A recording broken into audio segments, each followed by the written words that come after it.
On May 3rd, 2025, it was reported that Facebook allegedly detected when teen girls deleted selfies so Facebook could sell them beauty ads, essentially taking advantage of their insecurities.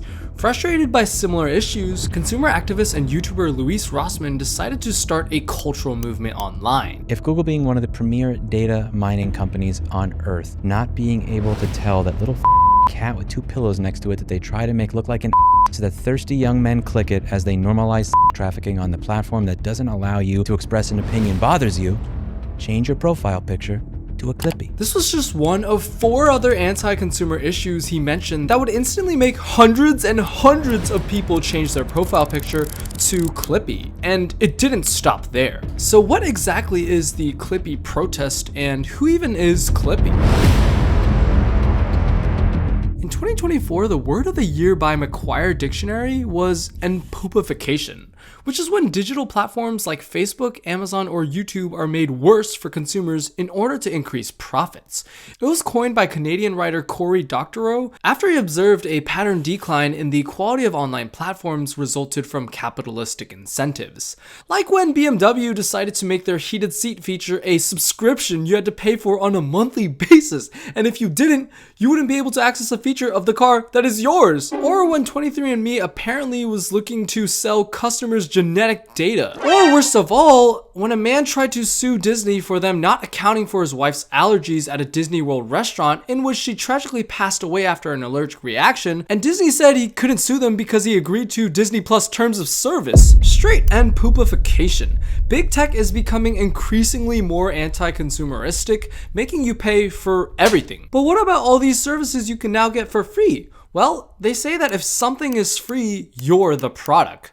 When you have the free version of an app or service, you might not be paying money for their subscription, but you're paying with your personal data, and sometimes without your consent or even knowledge of doing so. That data is being used to train AI. Harvard professor Shoshana Zuboff said that surveillance capitalism is undermining personal autonomy and eroding democracy. A public defender had this to say. Today, I'm here to talk about digital privacy and the erosion of our Fourth Amendment rights.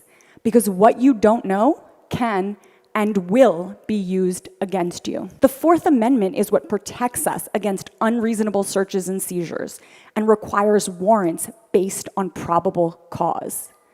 But what happens when that search occurs digitally, invisibly? Well, let's start by talking about social media. Everything you've ever uploaded, every like, every comment, even disappearing stories, and your private messages legally no longer belongs to you. And what about AI chatbots or ChatGPT? Every conversation you have is being recorded and could one day be used against you in a court of law. There are heavy concerns on how big tech AI is infiltrating our personal data in every way possible. And that's where Rossmann brought in a paperclip as a symbol for protest. Clippy was one of the primitive implementations of AI and launched in Microsoft Office in 1996 as an assistant that just wanted to help you. At least that was its intent. What? Why is it doing this? I just want to write my letter. What are these options? Oh, dang it! How do I get rid of... What? Ah! Fast forward 30 years later, the narrative around Clippy started to change. Clippy simply wanted to help. He might have been annoying, but he just wanted to help. There were no ulterior motives. If you told Clippy that you were having a bad day, he wasn't going to use that information to try and figure out which advertiser to sell you to, nor was he trying to steal your personal data or get you to purchase other Microsoft products. He had no ulterior motives. He was simply there to help. If you're tired of companies changing the terms of the sale after the sale and getting away with it, turn your profile photo to a Clippy.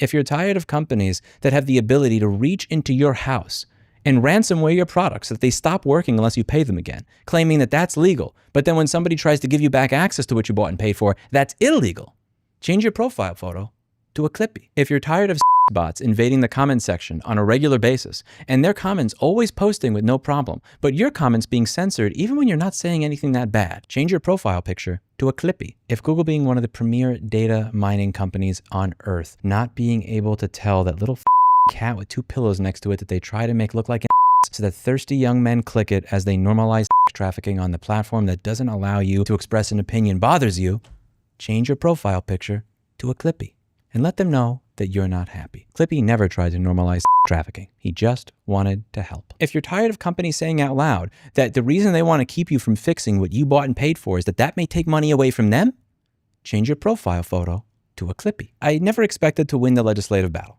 It would be nice if I did, but it was never something that I set as I need to do this or I'm a failure. What I always hoped to do was win the cultural battle, where all of you understand what's going on and you decide that enough is enough. It was through this video Rossmann posted on August 7th that would bring in a mob of Clippies. It was Clippy. There were tons and tons and tons of Clippies, and Clippy started to stand for the people. Clippy does not want to know your location. Clippy hates trafficking. No more corn or online casino ads on my YouTube. Thank you.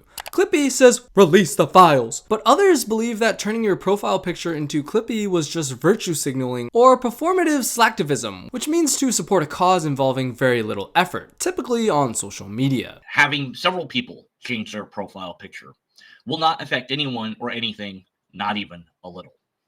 This is not a movement. This does not get things done. This does not affect change. This is a no effort feel like you did something, also known as virtue signaling.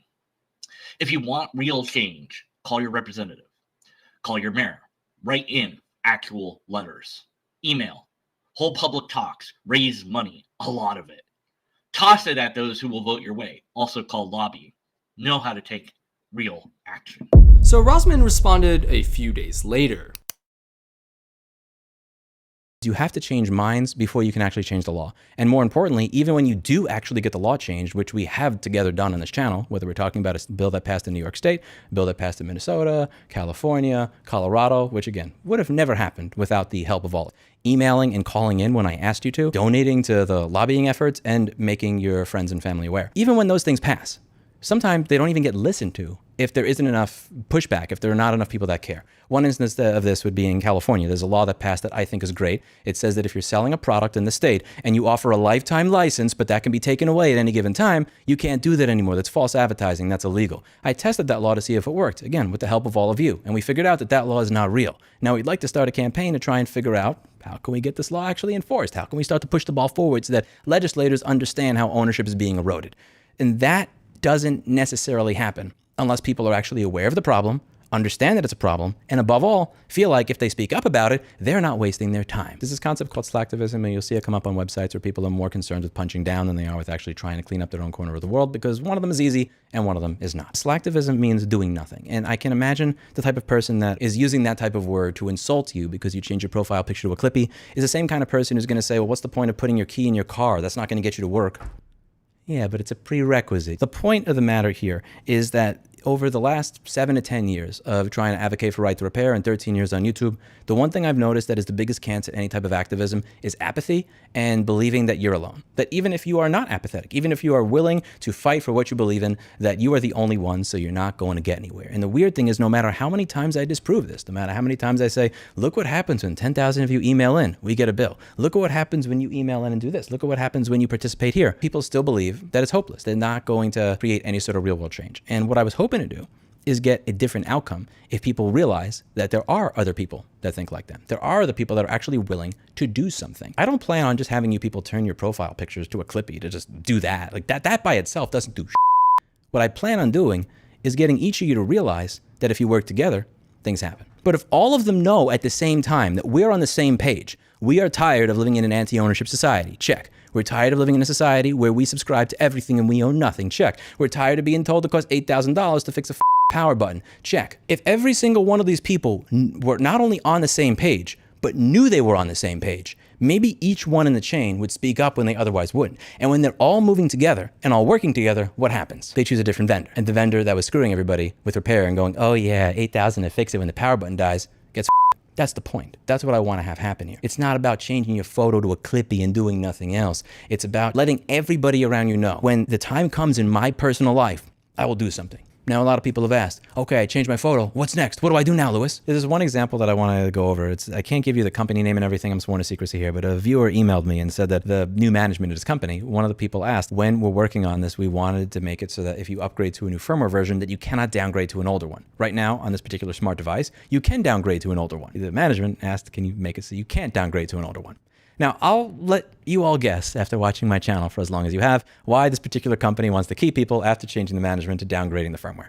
They want to be able to lock people out of the device and the features that they're probably going to paywall off in the future. He said, no, I don't want to do that. After asking why, they didn't give a good answer, and he said, I don't want to do it. Now, can he get fired? Absolutely. Could the entire programming team get fired? They can, and they can all get replaced. But if you're taking over a new company, there's a lot that could go wrong during that transitionary phase. And you want to have the least amount of bumps in the road possible. A programmer saying, I'm not going to do that you then have to fire to replace, is a bump in the road. Is one bump in the road going to stop everything? No. Is 1,000? Maybe. Or a few million? Probably. That's what I'm going for.